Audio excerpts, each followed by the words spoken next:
You're listening to Voices of the Valley, brought to you in part by the Upper Ohio Valley Baptist Association and GodspeakTV.com. Your hosts are Ed Goodman and Chuck Morrow. So take a moment, sit back, and enjoy this episode of Voices of the Valley.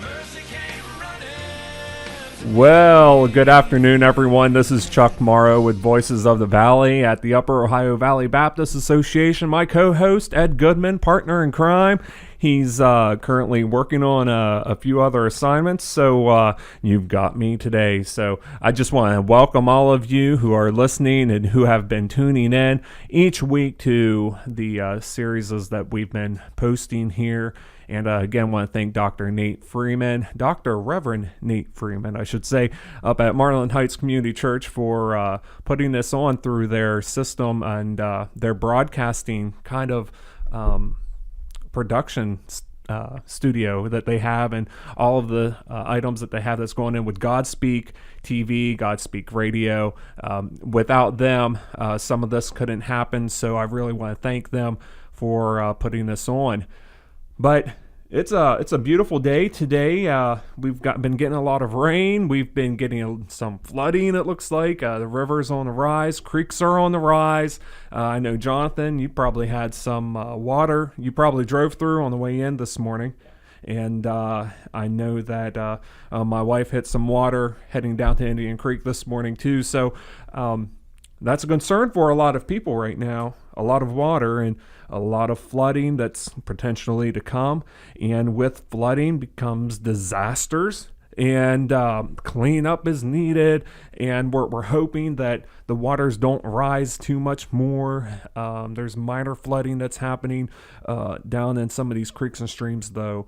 And that's where you get a lot of that damaged flooding because of flash flooding and mudslides and all of that happens. And it's just a product of the weather in this valley and just the saturation that we have in the ground, which leads us into today's broadcast. I'm really excited and glad and pleased to have Jim Messenger with us on the line today. It's great to have him here, and we're going to be introducing him here in a few minutes. But with disaster relief and all that happens with this, I think of disaster relief whenever I see what's going on right now and what we've seen in the past in this last year in different floodings.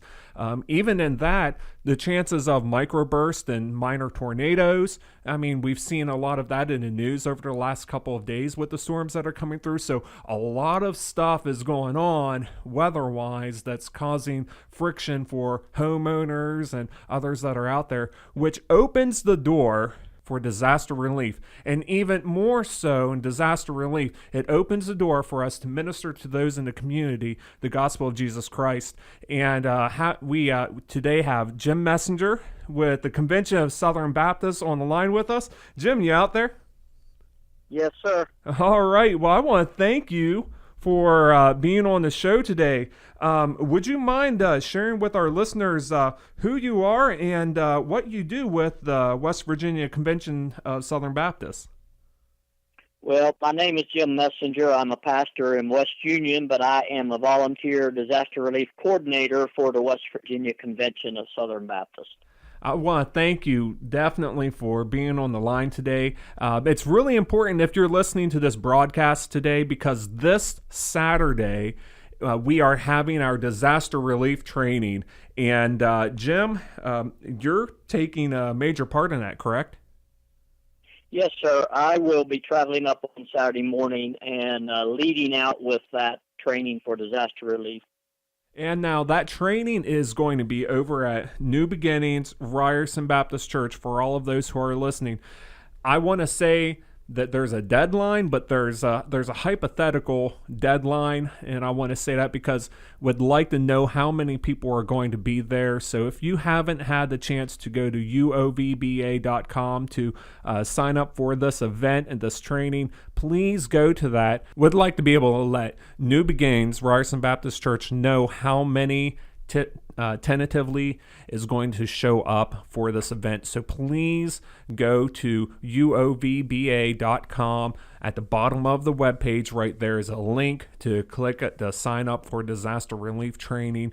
And we would ideally like to let them know by the end of the day on Wednesday so they can plan for lunch and other things that are going on. So check that out. Go to the website, and that will give them a better idea so they can plan better. And it helps for us to plan as well. It would probably help you know how long the training is going to go, right, Jim? If you know if it's going to have 30 or 40 people at the training, it's going to give you a better idea of how long the training is going to go and how to plan for that training a little bit better, wouldn't it? That is true. The classroom would obviously take the same amount of time no matter how many people are there. It's the practical training for chainsaw because each person has to pick up a chainsaw and make a cut to be certified as a chainsaw operator for disaster relief. So that is where the time comes into place.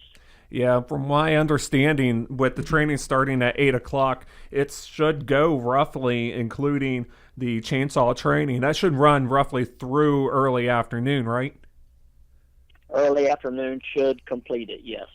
So if you're planning on coming out to this disaster relief training event, you want to plan for an early afternoon time and plan for your travel time to Ryerson. I know from Moundsville, Ryerson's roughly a half hour. So wherever you are, you want to plan for that time so you can leave in time as well. And if you don't know how to get to New Beginnings Ryerson Baptist Church, you can go to uovba.com, click on one of our headings that we have up there, and it says churches. And so click on churches. You can get directions directly to New Beginnings. And even better, that will give you Google directions. So if you do Google Maps when you drive, you can get turn by turn through Google directly from our webpage at uovba.com. All right, so I just want to dive in here and just really glad to have someone of your caliber, Jim, on the line with us when talking about disaster relief. And I'd like to see if you can just share with our listeners just a little bit about yourself and really what got you into disaster relief. Well, back in Katrina, back in 2005, when Katrina hit, our association had a disaster relief team, and we took the training then. I'd never had it before, but I just had a desire to help people who were hurting and in need, and I trained then with several people, and we took a 10-day trip to New Orleans, and to minister to the people there was just a blessing. I know we go to help others, but it became a blessing to myself, and so my secular job kept me from being real active. When I retired from that, I volunteered to become the disaster relief coordinator for West Virginia, and then we've obviously had some major flooding since then. I imagine Katrina probably really broke your heart in a lot of ways. Oh my goodness, it certainly does. But you know, you were just carrying everything out, particularly the areas we worked in. We were just carrying everything out that a person owned.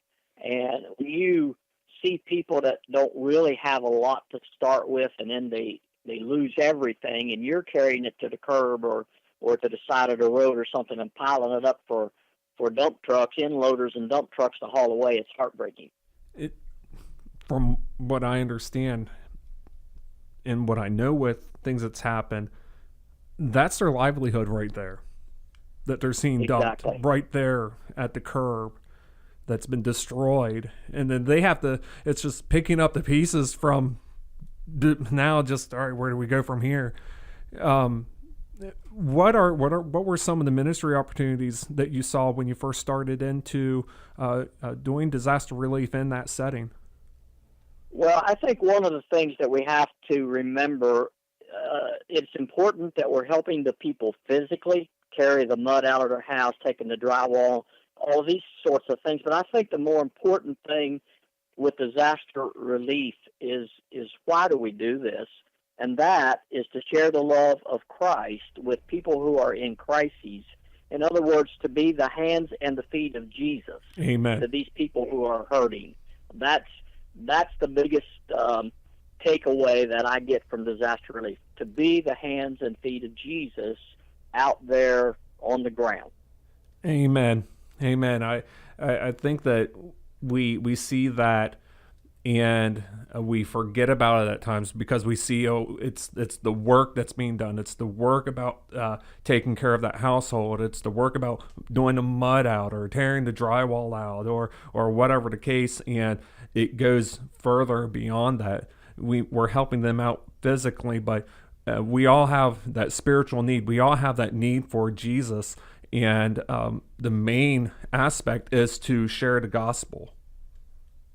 Exactly, and I think that a lot of the people that we go to help, they've never heard the gospel message before, and so each one of us, not just our trained chaplains, but each one of us participating in disaster relief, need to be able to share the gospel story, to share Christ with those that we come in contact with, and even if they do know Christ, we need to be able to share his hope with them, because even Christians, they get down and discouraged when they've lost everything, and so we need to be able to share the hope of Christ with them. Yes, we do. Yes, we do. To be an encouragement to others. I mean, I love to hear the story from those who know it best.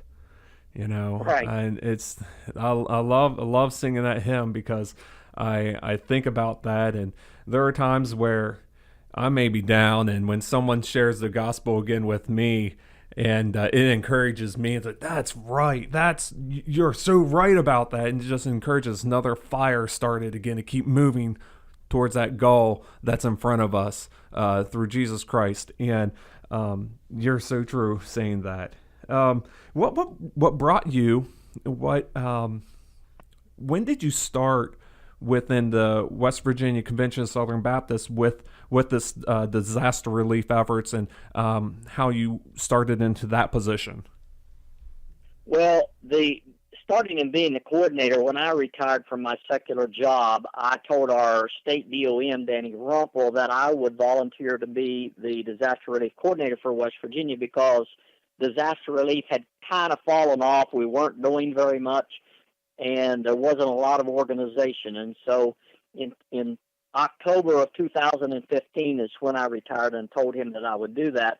And we began to put things together, training and leadership and all of those kind of things. And then we got hit with a major flood in 2016, late June. And that kind of put us at a standstill in the organization, because we just did not have the organization needed to handle that kind of a flood. But on our behalf, I have to say, no state, I've been told this by many state leaders, no state had the ability to handle a flood like that on their own. Everybody would have needed others to come in like we did. Planning's huge. Being able to have a disaster relief plan, how to deploy, how much value do you add to having that deployment plan? Well, I think it's critical, and that's why our Blue Hat training is so important. The goal is to teach our Blue Hats how to build a team, train a team, and organize for a deployment, and that is critical. And I think Blue Hats, who are leadership, they are, they're supervisors, but they're working supervisors. They're not, they're not just a lord over the team. They're a working supervisor with their team. And so the Blue Hats are critically important to build a team, to establish a team, and then to train that team and prepare them for a deployment. I'm just going to be elementary with this, but what is a yellow shirt? A yellow shirt is anyone who's been trained in any of the disciplines that we have, such as mud out, chainsaw, child care, feeding. We're not doing feeding on a great scale now, and chaplaincy. All of those disciplines that fall under the disaster relief umbrella. Once you're trained in those, you are a yellow shirt. Now, within the structure of disaster relief, so we got the yellow shirts, what you just described. We've got the blue hats that you described. Is there a main hub that we have whenever a disaster happens that's put together that monitors what goes on during a disaster relief event? Yes. The overall of that is what we call a white hat. That is the person that is running the incident command, the incident management.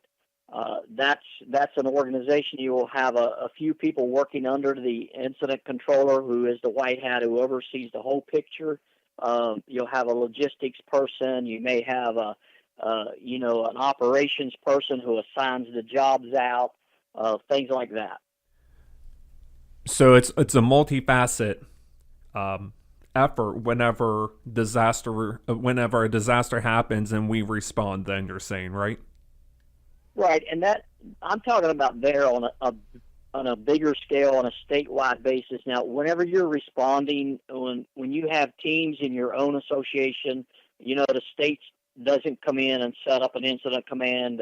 There isn't anything wrong with an association ministering to, like in your case, the Upper Ohio Valley, Wheeling, Moundsville, and all of those areas that your association covers. When there is an event, you don't have to wait for the state management team to come in and say, well, here's what you need to do. You can, hook up your trailer and go out and minister to people that you see have that need. That's what I really like about within the association, the state and the local church, is the autonomy to be able to respond without having to get an approval from someone to do something. That's where we're more hands-on to respond to a disaster, or if something happens, we can just be there on the scene immediately.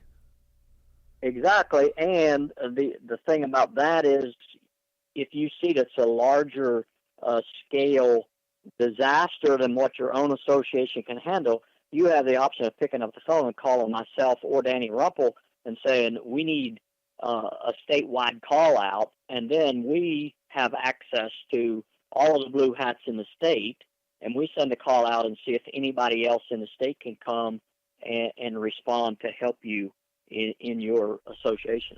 And that's incredible, and that's a really great resource to have, because if a disaster is too large for a local association such as ours to be able to handle, one phone call away from the rest of the state. And then if it's just a gigantic disaster that was going on, I remember a few years back when the flood happened in Greenbrier, and that whole area was just, they're still cleaning up and having recovery efforts from that big flood a couple years ago out in that area. Right. So there's even more of a greater area that you can reach out to other states then as well. Would that be right? That is correct, and that's what happened in 2016 in Greenbrier County. Our state reached out to North American Mission Board, who is the main umbrella that disaster relief comes under, and immediately the North American Mission Board put out a call to all states. We actually had 16 states respond to that disaster. Wow. And, you can really see, I can remember seeing so many pictures of what happened and the debris that was left from all of that. And mountains. I can remember mountains of debris, the pictures of areas where people would be driving along the side of the road and you just see this big pile of debris from homes, businesses, and whatnot that was there. There's so much. And I think that what we need to understand with disaster relief is that it's one of these where coming together as individuals, as numbers that's large enough to be able to make an impact. When you look at disasters that happen worldwide and all across the country, you have a lot of secular groups that will show up, but they're just for a short period of time. But you see a lot of the Christian organizations that are there for the long term, for the long haul. And I know that with Southern Baptist disaster relief, that we have that ability that we stay for as long as needed to try to take care of things, and we formulate plans to be able to assist and work with whatever needs to be taken care of in the long term, right? That's exactly right. I served on the long-term recovery committee until last fall, which was like 15 months after that flood hit in Kanawha County. That's a lengthy period of time, and a long. I know that with when you think of disaster relief, again, it's not the immediate as well. It's the long term, because it's a lasting event. I mean, if your house burnt down and you lost everything that's there, you have a long-term event that just happened that's going to take a long time to recover. I mean, there's possessions that you've lost. There's so much damage that's happened. You have so many steps in that recovery process. And the same thing with disaster relief. If your house is flooded, and a particular area is just saturated by whatever it is that happens, there's a lot of steps in rebuilding. And I know that there's still National Guard presence in certain areas from disasters.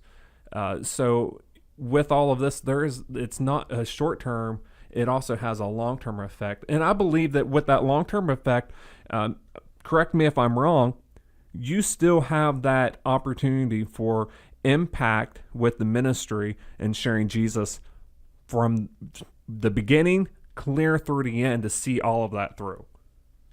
Oh, absolutely. When you send teams in to do a rebuild after the recovery, has taken place, the initial recovery from the disaster, when you send rebuild teams in to, rebuild walls and put down new floors and hang drywall and finish drywall and paint and all of those other things, they're still providing a ministry and opportunity is there to share Christ with the people that you're helping, and when people have lost everything and have been displaced from their home, you get in there and start rebuilding for them, and you're still the hands and feet of Jesus.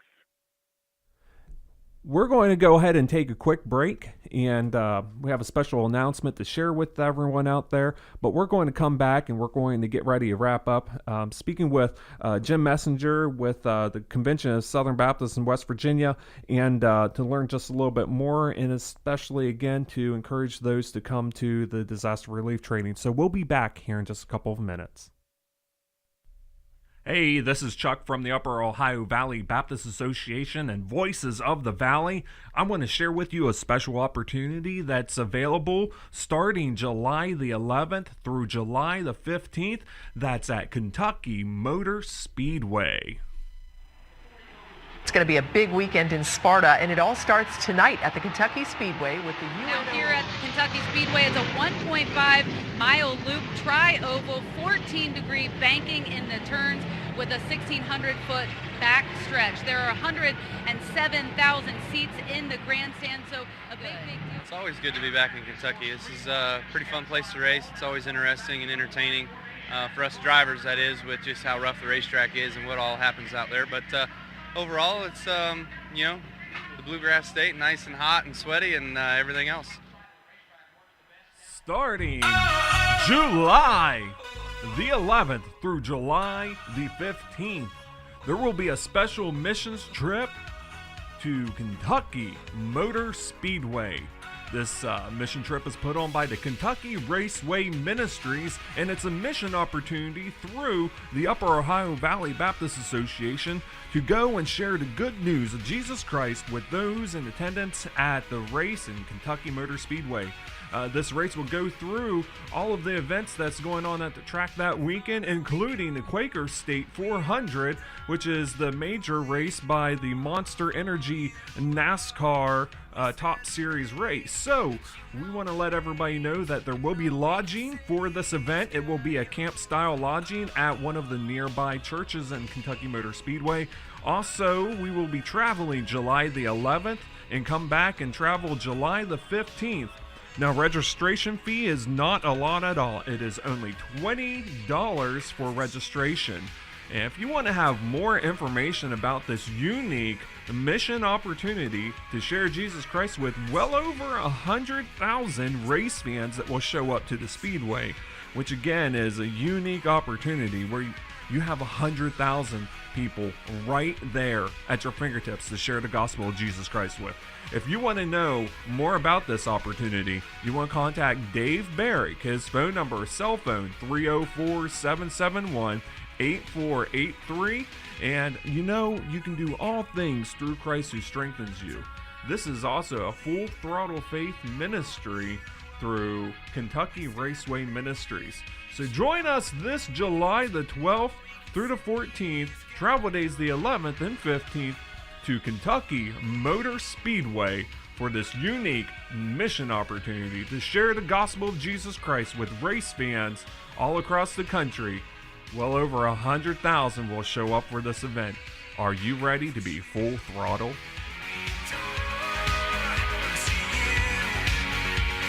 Now that is a great opportunity for you to participate in, to go to Kentucky Motor Speedway. Let others know about this. It's a great missions trip. Again, you heard during that promo, that commercial, over 100,000 fans are going to come out for this. It's a unique opportunity to share the gospel with them. So we are back with Jim Messenger, who is the coordinator for disaster relief on the West Virginia Convention of Southern Baptists.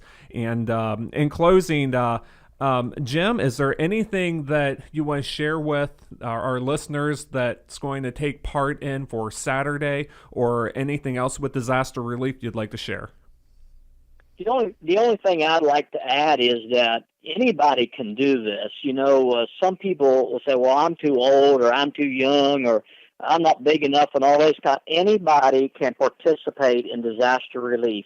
Obviously, you need those big brawny guys to do the bulk of the work, but there is opportunity for anyone to participate in disaster relief. Amen. So it's just like in acting. No part too big or too small. You all play a role. Anyone has the opportunity to participate in disaster relief then. Exactly. Great. Well, again, we want to thank you for being on the show today, Jim. If anyone wanted to contact you, how would they do that? Okay, I've got two ways. They can call me by phone. My phone number is 304-266-7656, or my email address for the convention is simply jim@wvcsb.org. Great. So if you have additional questions regarding disaster relief, feel free to reach out to Jim. He'd be happy to speak with you on those. And we really want to encourage everybody, again, to come out to and register, hopefully by Wednesday, if you can get online to sign up for the event. You can still sign up and register while you're there, because there's some additional information we need on Saturday. But again, Saturday morning, 8 a.m. over at New Beginnings Ryerson Baptist Church, April the 21st, this Saturday. I can say it so many times, but it's this Saturday. 397 West Roy Furman Highway, Windridge, PA 15380. So we want to thank everyone for listening today on Voices of the Valley. We really want to encourage you to come out to this event, and we want to thank again Jim Messenger for being here on the show for a special guest within the disaster relief for the state of West Virginia and West Virginia Convention of Southern Baptists. And I want to encourage you that no matter where you are, what's going on in your life, for you to be God's voice in the valley.